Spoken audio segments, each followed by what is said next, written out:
Täna liikusid Vabaduse väljakult Raekoja platsile rongkäigus 100 noored, et pidulikult avada selle aasta malevasuvi, laulda maleva laule ja anda ühiselt malevavanne. Mis tõi sind malevasse, miks sa siia kandideerisid? Ma olen malevat juba ammu armastanud ja mul sõbrad tulid siia, nii et ma mõtlesin, et oleks nagu siuke tore, et teeniks natuke raha ja saaks uute inimestega tuttavaks. Siin leiab väga ägedaid seltskondi ja sa õpid väga palju asju, mida sa enne võib-olla elus ei ole saanud nagu kogemust nagu kogeda. Malev on selline, lihtsalt see on nagu rohkem kogemuse põhine ja ma soovitan nagu igal inimesel lihtsalt kogeda malevat. See raha on nagu, see on lihtsalt boonus, see on nagu kirst tordil. Malev on niisugune sõprade saamise koht rohkem ja tõesti, siin võib tõesti olla palk väiksem kui siis töökohal.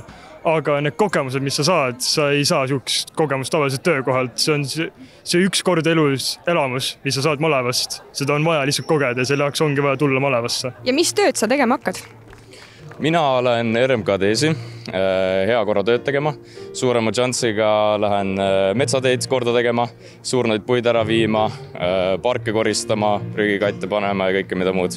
Peamine meie töö on heakorratööd. Heakorratööd, peenrate rohimine, hobusatallide koristamine, kõik niisugused klassikalised tööd. Ma hakkan taastama linna loodust. Siuksed heakorratöid nagu rohimine ja me täpselt ise ei tea veel, et me esimesel tööpäeval saame teada. Sel suvel saavad õpilasmaleva kaudu tööd või oma esimese töökogemuse ligi 5000 noort ja pealinnas stardib 55 rühma.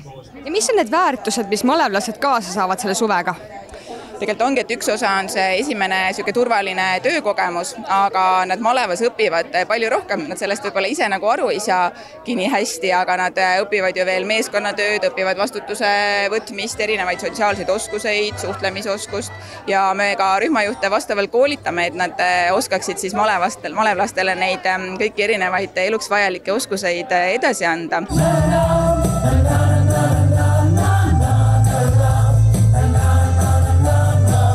Vanne on tänaseks antud ja nii need tuhanded noored oma teekonda alustavadki. Kindlasti on see paljude jaoks uus töökogemus, kuid siit saab kaasa ka väga palju uusi sõpru, kogemusi, mälestusi kogu eluks.